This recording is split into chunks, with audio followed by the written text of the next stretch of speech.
പെന്തക്കോസ്ത് കാലത്തിലെ 4-ാമത്തെ ഞായർ.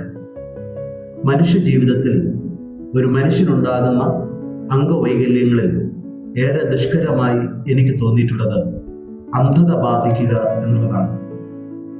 അന്ധത ബാധിച്ച ഒരു മനുഷ്യനെ സംബന്ധിച്ചിടത്തോളം എപ്പോഴും പരാശകനാണ്.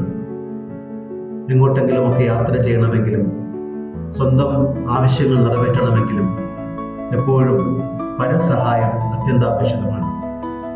അതുകൊണ്ട് തന്നെയാണ് അന്ധത ബാധിച്ച ആളുകളെ കാണുമ്പോൾ നമുക്ക് ഏറെ സഹതാപം തോന്നുന്നത്.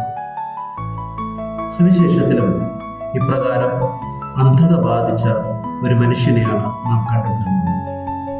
യേശു തൻ്റെ ശിഷ്യന്മാരുമായി നടന്നു പോകുമ്പോൾ യാചിച്ചിരിക്കുന്ന ഒരു ജാത്യന്തരെ കാണുവാനിടയായി. യേശുവിൻ്റെ ശിഷ്യന്മാർ യേശുവിനോടായി ചോദിച്ചു, എന്തുകൊണ്ടാണ് ആ മനുഷ്യൻ അന്ധനായി ജനിച്ചതെന്ന്.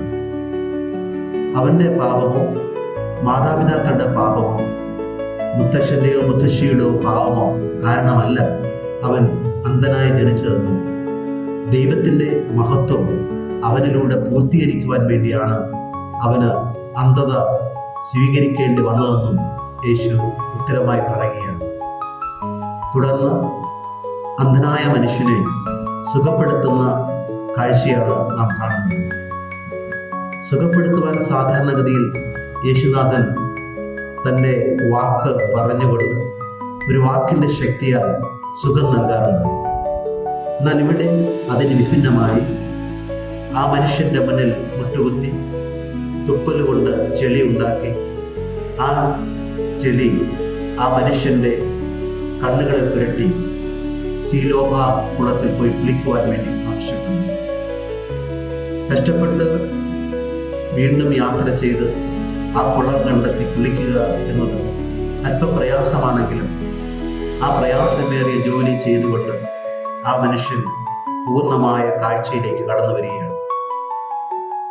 പലപ്പോഴും ഈ ഒരു പ്രവൃത്തി നമ്മെ അസ്വസ്ഥരാക്കാറുണ്ട്. എന്തുകൊണ്ടാണ് കർത്താവ് ഈ മനുഷ്യനെ ഇത്രമാത്രം നടത്തിച്ച് സൗഖ്യത്തിലേക്ക് കൊണ്ടുവന്നത്? ഇവിടെ നമ്മുടെ മുമ്പിൽ അവതരിപ്പിക്കപ്പെടുന്ന സന്ദേശം വളരെ ആഴപ്പെട്ടതാണെന്ന് എനിക്ക് തോന്നുന്നു. ഒരു മനുഷ്യനെ സംബന്ധിച്ചിടത്തോളം 2 തരത്തിലുള്ള കാഴ്ചകളെ കുറിച്ച് പറയാൻ കഴിയും. ഒന്നാമത്തേത് ശാരീരികമായി നമുക്കുള്ള കാഴ്ച.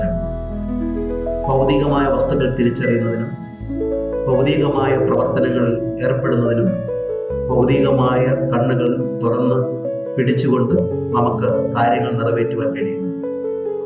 ഇതുതന്നെയാണ് സാധാരണഗതിയിൽ നമുക്കുള്ള കാഴ്ചയുമായി നാം താതാത്മ്യപ്പെട്ട് പറയുന്നത്. ഇപ്രകാരമുള്ള ഒരു കാഴ്ചയെക്കുറിച്ചല്ല ഇവിടെ അർത്ഥമാക്കുന്നത്. അതിനും അതീതമായ ഒരു ആത്മീയമായ കാഴ്ചപ്പാടുണ്ട്. ആത്മീയമായ കാഴ്ച ഉള്ള മനുഷ്യനെ സംബന്ധിച്ചിടത്തോളം സത്യവും അസത്യവും തിരിച്ചറിയാൻ കഴിയുന്നു. നന്മയും തിന്മയും വേർതിരിച്ചറിയാൻ കഴിയുന്നു. സമാധാനത്തിന്റെ മാർഗവും അസമാധാനത്തിലേക്കുള്ള മാർഗവും വേർതിരിച്ചറിയാൻ കഴിയുന്നു. സ്നേഹത്തിന്റെ രീതികളും അധാർമികതയുടെ രീതികളും വ്യക്തമായി വകഭേദവനെ മനസ്സിലാക്കി മുന്നോട്ട് പോകുവാൻ കഴിയുന്നു.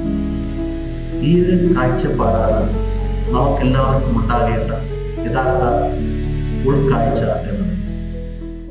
യേശുക്രിസ്തു അന്ധനായ മനുഷ്യനെ സുഖപ്പെടുത്തിയിട്ട് ശാരീരികമായ കാഴ്ച കൊടുക്കുന്നതോടൊപ്പം അവൻ്റെ വിശ്വാസത്തിലേക്കുള്ള യാത്രയിൽ സഹായിക്കുകയാണ്. വിശ്വാസത്തിൻ്റെ യാത്രയിലേക്ക് കടന്നു വരുന്നതിനും അതിലൂടെ ആത്മീയമായ വെളിച്ചം ലഭ്യമാകുന്നതിനും അവൻ്റെ പ്രയത്നം ആവശ്യമാണ്. അന്ധനായ മനുഷ്യന്റെ ആത്മീയമായ അന്ധത കൂടെ അകറ്റുവാൻ വേണ്ടിയാകാം യേശുനാഥൻ അവനോട് കുളത്തിൽ പോയി കഴുകി അവൻ്റെ പ്രയത്നത്തോടുകൂടി കാഴ്ചയിലേക്ക് തിരിച്ചു വരിക എന്ന് ആവശ്യപ്പെട്ടത്. ഈ കാഴ്ച നൽകൽ പ്രക്രിയയിൽ 2 കഥാപാത്രങ്ങളെ നമുക്ക് വ്യക്തമായിട്ട് വേർതിരിച്ചറിയാൻ കഴിയും. ജാത്യന്തനായ മനുഷ്യൻ ഒരു വശത്ത്, തുടർന്ന് നമ്മൾ കാണുന്നത് ഫരിസേയരും യഹൂദ പ്രമാണികളുമാകുന്ന സംഘം മറുവശത്ത് നിൽക്കുന്നതുമാണ്. ജാത്യാന്തനെ സംബന്ധിച്ചിടത്തോളം അവൻ്റെ കാഴ്ചയും കാഴ്ചപ്പാടും ആത്മീയമായ വെളിച്ചവുമെല്ലാം നേരെയായി. എന്നാൽ ഈ ആത്മീയമായ കാഴ്ച കൈവന്നതിന് ശേഷം ആത്മീയമായ കണ്ണുകളിലൂടെ യാഥാർത്ഥ്യം മനസ്സിലാക്കുവാൻ ഈ മനുഷ്യന് കഴിഞ്ഞപ്പോൾ ഫരിസേർക്കും യഹൂദ പ്രമാണികൾക്കും അത് അന്ധതയായി മാറുകയാണ്. അവർക്ക് യഥാർത്ഥ വെളിച്ചം കിട്ടാതെ, യേശു ആരാണെന്ന് തിരിച്ചറിയുവാൻ കഴിയാതെയും യേശുവിൻ്റെ പ്രവർത്തനങ്ങളിൽ ദൈവികത ദർശിക്കുവാൻ കഴിയാതെയും അന്ധതയിൽ തപ്പിത്തടയുന്നതായി നാം കാണുകയാണ്. നാം ജീവിക്കുന്ന ഈ കാലഘട്ടത്തിലും ഇപ്രകാരം അന്ധകാരം ബാധിച്ച ധാരാളം ആളുകളെ കാണുകയാണ്. ഭൗതികമായ കാഴ്ചയ്ക്ക് ഒരു കുഴപ്പവുമില്ല. ഭൗതികമായ കാര്യങ്ങൾ കാണാനും വഴികൾ മനസ്സിലാക്കാനും പ്രവർത്തികൾ ചെയ്യുവാനും വേണ്ടത്ര കാഴ്ച വ്യക്തികൾക്കും. എന്നാൽ പലപ്പോഴും ആത്മീയമായ വെളിച്ചം നഷ്ടപ്പെട്ട് ദൈവ സാന്നിധ്യം തിരിച്ചറിയാതെ അന്ധകാരത്തിൽ തപ്പിത്തടയുന്ന ഒരു മനുഷ്യ സമൂഹമാണ് നമ്മുടെ ചുറ്റുപാടും നാം കാണുന്നത്. അതുകൊണ്ട് തന്നെ ദൈവ സാന്നിധ്യത്തിൻ്റെ പ്രകാശം പലപ്പോഴും കാണുവാൻ കഴിയാതെ വണ്ണം സ്വാർത്ഥതയുടെ വെളിച്ചത്തിൽ അന്ധകാരപൂർണമായ വഴികളിലൂടെ സഞ്ചരിക്കുന്നതായിട്ട് നാം കാണുകയാണ്. ഈ ഒരു കാഴ്ചപ്പാടിൻ്റെ വൈരുദ്ധ്യങ്ങളിലേക്കാണ് തപസ് കാലത്തിലെ 4-ാമത്തെ ഞായറിൽ സഭ നമ്മുടെ ശ്രദ്ധ ക്ഷണിക്കുന്നത്. ഈ തപസ് കാലം നമ്മെ സംബന്ധിച്ചിടത്തോളം അന്ധകാരത്തിൻ്റെ രീതികളെ തിരിച്ചറിഞ്ഞ് അന്ധകാരത്തിൽ നിന്ന് പ്രകാശത്തിലേക്ക് കടന്നു വരുവാനുള്ള ഒരു ആഹ്വാനം നൽകുകയാണ്. അന്ധകാരത്തിൻ്റെ ഈ രീതികളെ ബോധപൂർവം മനസ്സിലാക്കുവാൻ നമ്മുടെ ജീവിത യാഥാർത്ഥ്യങ്ങൾ നമുക്ക് കഴിയണം. ഇന്നത്തെ മനുഷ്യർ സെൽഫിയുടെ ഒരു ലോകത്താണ് ജീവിക്കുന്നത്. ഏതെങ്കിലും സ്ഥലം കാണാൻ പോയാലോ, കൂട്ടുകാരെയോ പ്രശസ്തരായ ആളുകളെയോ ഒക്കെ കാണുവാൻ കഴിഞ്ഞാലും അവരോടൊപ്പം നിന്ന് സെൽഫി എടുത്തുകൊണ്ടും ഫോട്ടോ എടുത്തുകൊണ്ടും അത് പ്രദർശനമാക്കി മാറ്റുന്ന രീതികൾ ചുറ്റുപാടും കാണുവാൻ കഴിയും. അവർ എല്ലായിടത്തും അന്വേഷിക്കുന്നത് സ്വന്തം രൂപമാണ്. ഞാൻ പ്രതിഷ്ഠിതമായി നിൽക്കുന്ന എൻ്റെ രൂപവും എൻ്റെ കാഴ്ചകളും എൻ്റെ കാഴ്ചപ്പാടുകളുമാകുന്ന ഒരു ആധുനിക യുഗത്തിൻ്റെ ചുറ്റുവട്ടത്തിലാണ് നാം ആയിരിക്കുന്നത്. എല്ലായിടത്തും എന്നെയും എൻ്റെ ചിത്രങ്ങളെയും എൻ്റെ കാഴ്ചകളെയും അന്വേഷിക്കുമ്പോൾ പലപ്പോഴും ദൈവത്തിൻ്റെ കാഴ്ചകളും ദൈവികമായ കാഴ്ചപ്പാടുകളും കണ്ടെത്താൻ കഴിയാതെ അന്ധകാരത്തിൽ ചെന്ന് വീഴുന്നതായി നാം കാണുന്നു. പ്രത്യേകിച്ച് ബന്ധങ്ങളൊക്കെ ഇപ്രകാരം സ്വാർത്ഥതയുടെ പ്രതിഫലനങ്ങളായി മാറുകയാണ്. ജീവിക്കുന്ന ദൈവം തൻ്റെ സാന്നിധ്യം പകർന്നു കൊടുത്തുകൊണ്ട് അന്ധനായ മനുഷ്യന് വെളിച്ചം പകർന്നു നൽകിയപ്പോൾ ആ മനുഷ്യൻ ദൈവത്തെ തിരിച്ചറിയുന്നതിന് കാരണമായിട്ട് മാറി. ദൈവം നമ്മുടെ കൂടെ വസിക്കുന്ന ജീവനുള്ള ദൈവമാണ്. ആളത്വത്തിൻ്റെ രൂപത്തിൽ നമ്മോടൊപ്പം ആയിരിക്കുന്ന ദൈവത്തെ കാണുവാൻ കഴിയാതെ വണ്ണം നമ്മുടേതായ ജീവിത മേഖലകളിൽ അന്ധത ബാധിച്ച സാഹചര്യങ്ങളിലാണ് നാം നടന്നു നീങ്ങുന്നത്. ഈ ജാത്യാന്ധതയേക്കാൾ ഏറെ ദോഷകരമായി എനിക്ക് തോന്നുന്നത് ഇന്നത്തെ ഈ സമൂഹത്തിൻ്റെ സ്വന്തം ചിത്രങ്ങളും രൂപങ്ങളും തേടിയുള്ള നെട്ടോട്ടമാണ്. എല്ലായിടത്തും സ്വന്തം രൂപവും പേരും പ്രതിഫലിക്കുന്നത് കാണുവാനുള്ള വ്യഗ്രതയും പലപ്പോഴും ബന്ധങ്ങളും സത്യം, നീതി, സ്നേഹം മുതലായ സനാതന മൂല്യങ്ങളുമൊക്കെ അസ്തമിക്കുകയും അന്ധകാരത്തിൻ്റെ പാതയിൽ ചെന്നു വീഴുകയും ചെയ്യുന്നു. അങ്ങനെ അന്ധത ബാധിച്ച ഒരു തലമുറയായി നമ്മുടെ സമൂഹവും മാറിക്കൊണ്ടിരിക്കുന്നു എന്നുള്ളതാണ് ഏറെ ദുഃഖകരമായ വസ്തുത. യേശുനാഥൻ പ്രകാശമായി നിലകൊണ്ടുകൊണ്ട് യഥാർത്ഥ പ്രകാശം പകർന്നു കൊടുത്ത വ്യക്തിയാണ്. ആ പ്രകാശത്തിൻ്റെ വെളിച്ചത്തിൽ ജീവിതത്തിൻ്റെ യാഥാർത്ഥ്യത്തെ ഉൾക്കൊള്ളുവാനും ബന്ധങ്ങളുടെ പവിത്രത നിലനിർത്തുവാനും കാഴ്ചപ്പാടുകളെ ക്രമപ്പെടുത്തുവാനും നമ്മെ ആഹ്വാനം ചെയ്യുകയാണ്. നാം കാണുന്നതാണ് പരർത്ഥത്തിൽ നമ്മുടെ കാഴ്ചപ്പാടുകളായി മാറുന്നത്. നാം കേൾക്കുന്നതാണ് നമ്മുടെ ജീവിതത്തിൽ ദർശനങ്ങളായി മാറുന്നത്.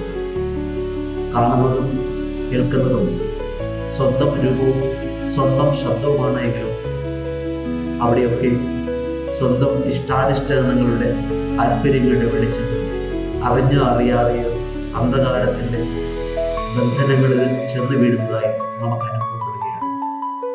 ഈ ബന്ധനങ്ങളിൽ നിന്ന് വിമോചിതരായി ക്രിസ്തു വെളിച്ചത്തിലേക്ക് ഉയർന്നെണീക്കുക, അതാണ് തപസ് കാലത്തിൽ സഭ നമ്മെ ആഹ്വാനം ചെയ്യുന്നത്. ഞാൻ വീണ്ടും കിടക്കുന്ന അന്ധതയുടെ മേഖലകൾ എന്താണെന്ന് എനിക്ക് തിരിച്ചറിയുവാൻ കഴിയണം. എന്നെ അടിമപ്പെടുത്തുന്ന അന്ധകാരത്തിൻ്റെ ചങ്ങലകൾ എന്താണെന്ന് എനിക്ക് മനസ്സിലാക്കുവാൻ കഴിയണം. അതൊരു പക്ഷേ ബോധപൂർവം ഞാൻ ചെന്നെത്തപ്പെട്ട മേഖലകളായിരിക്കും. അതല്ലെങ്കിൽ മറ്റു ചിലരൊക്കെ കൂടെ എന്നെ കെണിയിൽപ്പെടുത്തതായിരിക്കും. ഏത് രീതിയിലായിരുന്നാലും അന്ധകാരത്തിൻ്റെ ഇരുളിൽ തപ്പിത്തടയുന്നത് ജീവിതത്തെ ദുഃഖസമാനമാക്കുന്നതിന് കാരണമായിട്ട് മാറും. അവിടെ ഒരുപക്ഷെ താൽക്കാലികമായ സുഖങ്ങളുടെ മേഖലകൾ നമുക്ക് ഒരു തരത്തിൽ ഭൗതികമായ ആനന്ദം തരുമെങ്കിൽ തന്നെയും അവയൊക്കെ അറിഞ്ഞോ അറിയാതെ തീരാ ദുഃഖത്തിൻ്റെ ശാപത്തിലേക്ക് തള്ളി വീഴുന്നതിന് കാരണമായിക്കൊണ്ടേയിരിക്കും എന്നുള്ള തിരിച്ചറിവ് നമുക്ക് അനിവാര്യമാണ്. ഇന്നത്തെ ഒന്നാമത്തെ വായന ഇതിലേക്ക് വെളിച്ചം വീശുവാൻ നമ്മെ സഹായിക്കുവാൻ പോകുന്നു. ദൈവം ദാവീദിനെ രാജാവായി അഭിഷേകം ചെയ്യാൻ വേണ്ടി പോവുകയാണ്. സൗൽ ആയ ഇസ്രായേലിലെ ആദ്യത്തെ രാജാവ് ദൈവത്തിന്റെ പാത വെടിഞ്ഞ് സ്വന്തം ഇഷ്ടാനുഷ്ഠാനങ്ങളുടെ അന്ധതയിൽ ജീവിക്കുന്ന സമയത്താണ് ദൈവം സൗലിനെ ഉപേക്ഷിച്ച് ദാവീദിനെ തെരഞ്ഞെടുക്കുവാൻ ഇത് മനസ്സിലാക്കുന്നു. സൗൽ വാസ്തവത്തിൽ ദൈവത്താൽ തെരഞ്ഞെടുത്ത് ദൈവികമായ വെളിച്ചത്തിൽ വന്നവനായിരുന്നു. എന്നാൽ സ്വാർത്ഥതയുടെയും വ്യക്തി താല്പര്യങ്ങളുടെയും പണം വിടർത്തിയാടിയപ്പോൾ സൗലിന് കാഴ്ച നഷ്ടപ്പെട്ടു. സൗൽ നോക്കിയതും തിരഞ്ഞതുമെല്ലാം സ്വന്തം രൂപം മാത്രമായിരുന്നു. അവന് ദൈവത്തിൻ്റെ രൂപം നഷ്ടമായി.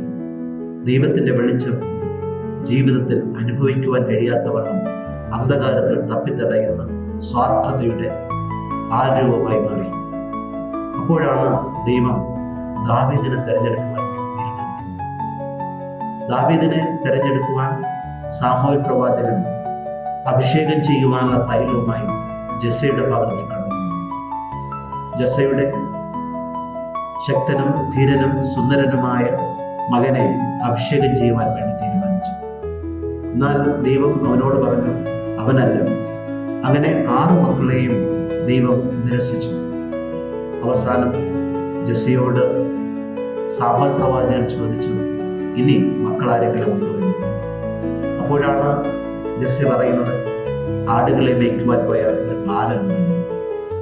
നമുക്ക് അവന് വേണ്ടി കാത്തിരിക്കാമെന്ന് പറഞ്ഞ് സാമുവേൽ പ്രവാചകനും കൂട്ടരും കാത്തിരുന്നു. കുറെ കഴിഞ്ഞ് ബാലനായ ഒരു പയ്യൻ കടന്നു വരികയും ആ ബാലനായ ദാവീദിനെ അഭിഷേകം ചെയ്യുവാൻ വേണ്ടി ആവശ്യപ്പെടുകയും ചെയ്യുകയാണ്. ദൈവം സാമുവേലിനോട് പറഞ്ഞ ഒരു കാര്യം വളരെ വ്യക്തമാണ്. നീ ബാഹ്യമായ രൂപമോ ഉയരത്തിൻ്റെ വലിപ്പമോ അല്ല അന്വേഷിക്കേണ്ടത്, അവൻ്റെ ആത്മീയമായ വിശുദ്ധിയും ആത്മീയമായ വെളിച്ചവുമാണ്. ഈ ആത്മീയമായ വെളിച്ചമാണ് ദാവീദിൽ ദൈവം കണ്ടെത്തിയത്. ദാവീദിൽ ദൈവം ആത്മീയമായ കാഴ്ച കണ്ട് അവൻ്റെ വെളിച്ചത്തിൻ്റെ പ്രസരിപ്പ് മനസ്സിലാക്കി അവനെ അഭിഷേകം ചെയ്യുവാൻ വേണ്ടി ആവശ്യപ്പെട്ടു. അങ്ങനെ ഇസ്രായേൽ വംശത്തിൻ്റെ ശക്തനും ധീരനുമായ രാജാവായ ദാവീദ് രൂപാന്തരപ്പെടുന്നതിന് കാരണമായിട്ട് മാറി. ദൈവത്തിൻ്റെ വിശുദ്ധ വെളിച്ചം അവൻ്റെ ആത്മീയ ബലമായി അവരെ പിന്തുടർന്നു. നമ്മുടെ ജീവിതത്തിലും ഇപ്രകാരം ദൈവികമായ ഒരു പ്രകാശത്തിൻ്റെ കീഴിലേക്കാണ് ഈ തപസ്സുകാലം ആഹ്വാനം ചെയ്യുന്നത്. ഈ തപസ്സുകാലത്തിൻ്റെ ദിനങ്ങൾ മരണത്തിൻ്റെ ഇരുളിൽ നിന്ന് ഉണർന്നെഴുന്നേൽക്കുവാനുള്ള ഒരു ആഹ്വാനമാണ്. ഈ ഉണർവിൻ്റെ വെളിച്ചത്തിലേക്ക് ഉണർന്നെണീക്കുവാൻ വേണ്ടിയുള്ള ആഹ്വാനമാണ് എഫേസ്യർക്ക് എഴുതിയ ലേഖനത്തിൽ വിശുദ്ധ പൗലോസ്ലീഹ 2ാമത്തെ വായനയിലൂടെ നമ്മെ ഉദ്ബോധിപ്പിക്കുന്നത്. തപസ്സുകാലം ആന്തരികമായ മാറ്റത്തിൻ്റെയും അത് ബാഹ്യമായി ഉണ്ടാക്കുന്ന സമ്പൂർണമായ പരിത്യാഗത്തിൻ്റെയും വെളിച്ചം ക്രമപ്പെടുത്തുന്നതിനുള്ള അവസരമായി മാറുവാനുതകുന്ന രീതിയിൽ നമ്മുടെ ജീവിതത്തിൽ ഉണ്ടായിരിക്കുന്ന എല്ലാ അന്ധകാരത്തിൻ്റെ ബാധകളെയും രോദനം ചെയ്തുകൊണ്ട് പ്രകാശത്തിൻ്റെ ചൈതന്യത്തിലേക്ക് ഉണർന്നെണീക്കുവാനുള്ള ഒരു ശക്തി, കാഴ്ചപ്പാട് ഈ തപസ് കാലത്തിൽ അത്യന്താപേക്ഷിതമാണെന്ന് അവിടുന്ന് ആഹ്വാനം ചെയ്യുന്നു.